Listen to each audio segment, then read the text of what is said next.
Okay now इस slide में हम बात करेंगे, कॉन्सेप्ट को समझेंगे हाई सीलिंग या लूप डायूरेटिक्स के, जो कि बेसिकली परफॉर्म करती हैं अपना एक्शन, जैसा कि हमने फर्स्ट बेसिक लेक्चर में देखा था।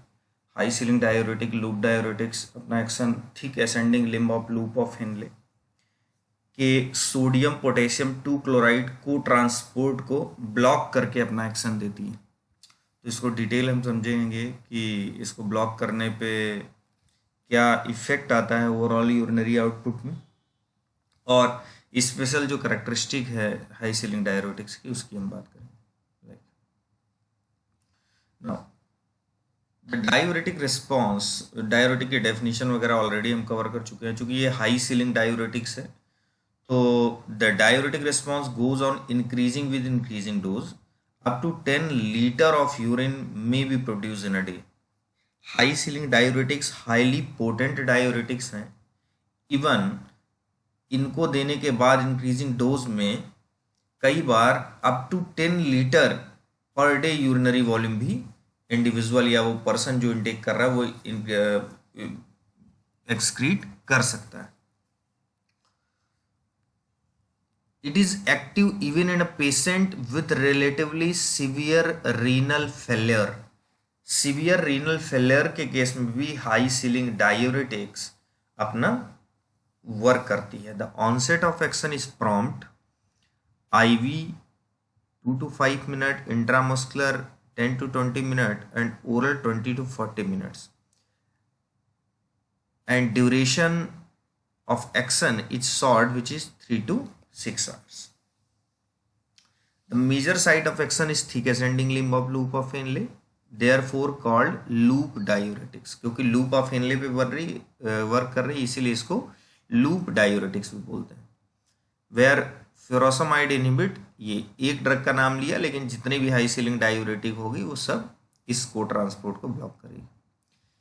अब ये पर्टिकुलर उस पार्ट में आती कैसे है, उस पर्टिकुलर नेफ्रॉन के उस particular thick ascending limb of loop of Henley में वहां तक रीच कैसे करती है। तो बेसिकली उसके लिए आपको जानना होगा कि it is secreted in proximal tubule by organic anion transport. Organic anion transport जो होता है उसकी हेल्प से, जैसे कई बार हम यूरिक एसिड या यूरिक एसिड की बात करें तो उसका जो ओवरऑल उसमें प्रेजेंस है यूरिन में, उसमें वो आती है प्रॉक्सिमल ट्यूब्यूल में ऑर्गेनिक एनायन ट्रांसपोर्ट में। तो कई बार पैरेलली उसके ट्रांसपोर्ट के साथ उसके ट्रांसपोर्ट, वो एनायन ट्रांसपोर्ट हेल्प करते हैं फ्यूरोसामाइड के भी ट्रांसपोर्ट में। तो that reaches ascending limb of loop of Henle where it acts from luminal side of the membrane। luminal side क्यों बोला, क्योंकि इस साइड पे एक्ट कर रही है और बेसिकली ये ल्यूमिनल साइड है। देखिए सोडियम पोटेशियम 2 क्लोराइड, ये आपका ट्यूबुलर फ्लूइड है, एपिथेलियल सेल है, इसकी ल्यूमिनल साइड है टुवर्ड्स ट्यूबुलर ल्यूमेन, और ये बेसोलेटरल साइड है, और इधर हम बात करेंगे इधर वेस्कुलर कंपार्टमेंट है, और बीच में इंटरस्टिशियल स्पेस है, एक्स्ट्रासेलुलर फ्लूइड। तो लाइक मींस प्रॉक्सिमल ट्यूब में ऑर्गेनिक एनायन ट्रांसपोर्ट के थ्रू फुरासामाइड रीच करती है। Furosemide has weak carbonic anhydrase inhibitory action. इसको आपको समझना होगा कि जिस तरीके से हम कार्बोनिक एनहाइड्रेज इनहिबिटर एसिटाजोलामाइड की बात कर रहे थे, उसी तरीके से फ्यूरोसामाइड भी वीक कार्बोनिक एनहाइड्रेज इनहिबिटरी होती है। इट मीन्स, बट ऑब्वियस सी बात है कि ये SCO3 माइनस के एक्सक्रीशन को बढ़ाएगी और यूरिनरी पीएच को राइज करवाएगी। लेकिन इसके साथ चूंकि कंडीशन ये है कि predominantly urinary anion is chloride, therefore acidosis does not, जबकि क्लोराइड आयन प्रिडोमिनेंटली एक्सक्रीट होता है, क्योंकि ये जिस पंप को ब्लॉक कर रही है वो बेसिकली सोडियम पोटेशियम 2 क्लोराइड को ब्लॉक कर रही है। तो सोडियम पोटेशियम 2 क्लोराइड आयन होने की वजह से एसिडोसिस बढ़ेगी, लेकिन चूंकि पैरेलली इसके अंदर weak carbonic anhydrase inhibitory action है और ये SCO3 माइनस जो कि अपोजिट नेचर का है इससे, उसको भी एनहांस कर रहे। इट मीन्स ऑटोमेटिकली जो इसका एसिडिक इफेक्ट है वो डज नॉट डेवलप, क्योंकि एक दूसरे को ये नलीफाई कर देंगे अपने इफेक्ट को। So these are general information. बहुत इंटरेस्टिंग बात है कि जिस तरीके से हम उसमें क्लोराइड आयन को पढ़ रहे थे कि इलेक्ट्रोनेगेटिविटी बढ़ती है प्रॉक्सिमल ट्यूब्यूल पे, तो क्लोराइड आयन पैरासिलर स्पेस से एब्जॉर्ब हो जाता है, रीएब्जॉर्प्शन हो जाता है। सेम उसी तरीके से हम पढ़ेंगे कि furosemide increases calcium excretion not reabsorption. Here the furosemide increases calcium excretion, right, contrast thiazide which reduce it. जबकि थायाजाइड क्या करती है, इसके रीएब्जॉर्प्शन को, इसके एक्सक्रीशन को कम करती है, जबकि फ्यूरोसामाइड कैल्शियम के एक्सक्रीशन को बढ़ाती है, as well as magnesium excretion, by abolishing transepithelial potential difference in the thick ascending limb of loop of Henle which drives reabsorption of these divalent cation. इसको बेसिकली जब हम इस पॉइंट को elaborate करेंगे तो यहाँ से इसको समझेंगे।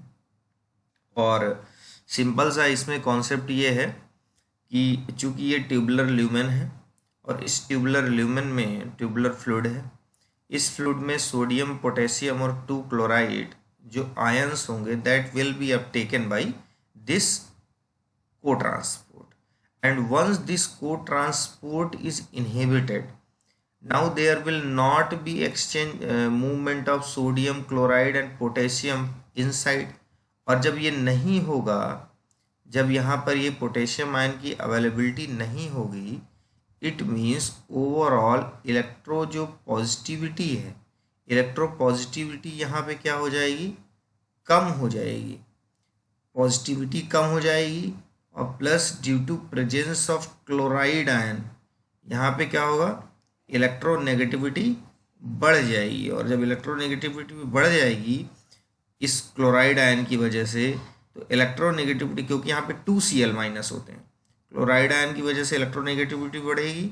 और इलेक्ट्रोनेगेटिविटी बढ़ने से जो बैक साइड से क्लोराइड, कैल्शियम और मैग्नीशियम डाइवेलेंट पॉजिटिव चार्ज आ रहे हैं, they will attracted by this Cl minus. और Cl माइनस चूंकि फॉरवर्ड मूव करेगा क्योंकि यहाँ पे ये को ट्रांसपोर्टर अब वर्क नहीं कर रहा है, तो इसके साथ अट्रैक्ट होकर टूवर्ड्स ये, क्योंकि वो इलेक्ट्रो पॉजिटिव है, ये इलेक्ट्रो नेगेटिव है, तो ये टूवर्ड्स इस तरफ मूव करेंगे, मीन्स फॉरवर्ड डायरेक्शन में मूव करेंगे, और इनका एक्सक्रीशन अल्टीमेटली कैल्शियम और मैग्नीशियम का भी हो जाएगा। अब आप पढ़ेंगे तो आपको बेसिकली क्लियर होगा। Furosemide increases the calcium excretion as well as magnesium excretion by abolishing transepithelial potential difference in the thick ascending limb of loop of Henle। जो abolishing transepithelial potential difference की बात कर रहा है वो यही बात कर रहा है कि वहाँ पे क्लोराइड आयन की प्रेजेंस को ये पर्टिकुलर फेरोसामाइड इंक्रीज कर रही और इलेक्ट्रोनेगेटिविटी की तरफ जा रही, जो कि इलेक्ट्रो पॉजिटिव आयंस को अपनी तरफ हुक करेंगे, right. It tends to raise blood uric acid level।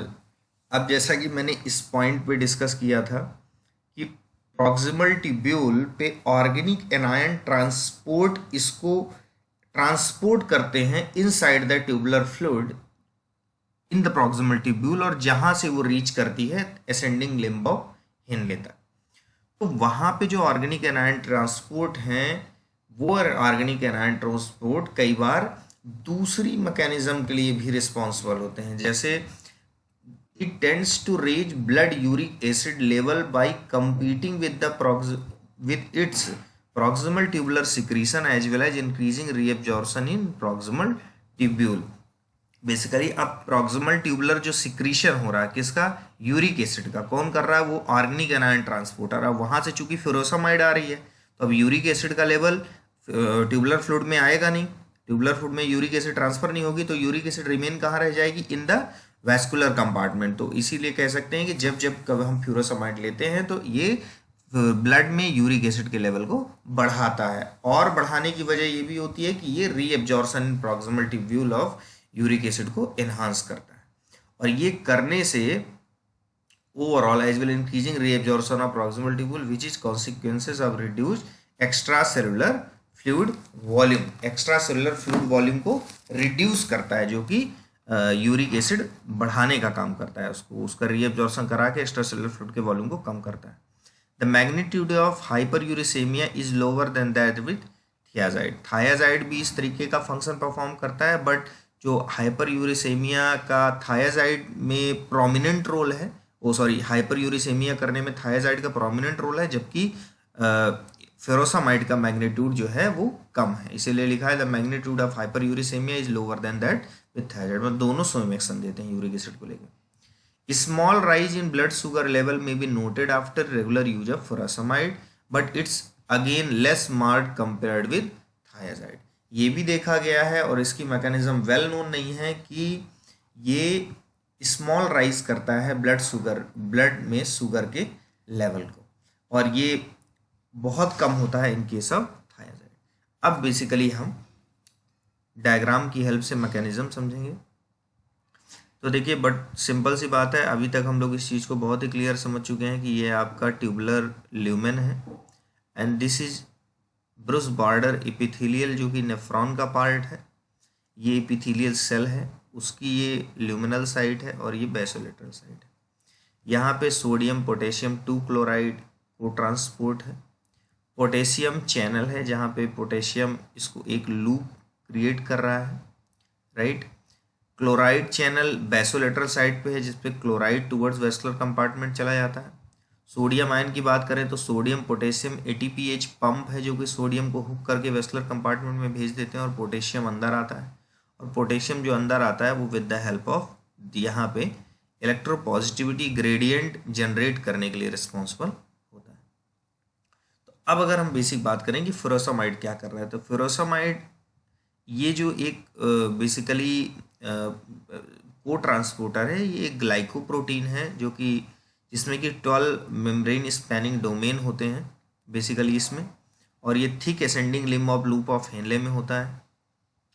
और बेसिकली जब इसको हम इनहिबिट कर देंगे तो सोडियम पोटेशियम और 2 क्लोराइड प्लस जो इलेक्ट्रोनेगेटिविटी यहाँ डेवलप होगी इसकी वजह से कैल्शियम और मैग्नीशियम, ये ions along with water forward move करेंगे towards distal convoluted tubule and collecting duct, and ultimately they will be present or increase the urinary volume.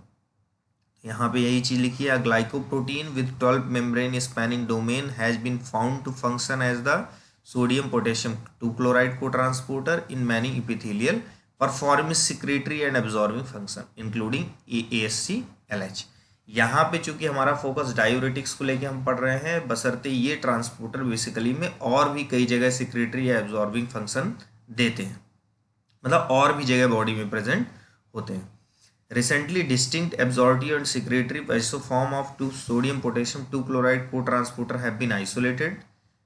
The former is exclusively expressed at the luminal membrane of thick ascending limb of loop of Henle. Furosemide attaches to the Cl minus binding site. Basically इसकी जो sites हैं, जैसे sodium की site है chloride की और potassium की, Cl minus की जो बाइंडिंग साइट है या जहाँ से Cl माइनस की एंट्री होती है उस साइट पे फुरोसामाइड एक्ट करती है। तो ये भी एक इम्पॉर्टेंट पॉइंट है कि furosemide attaches to the Cl minus binding site of this protein to inhibit the transport and function.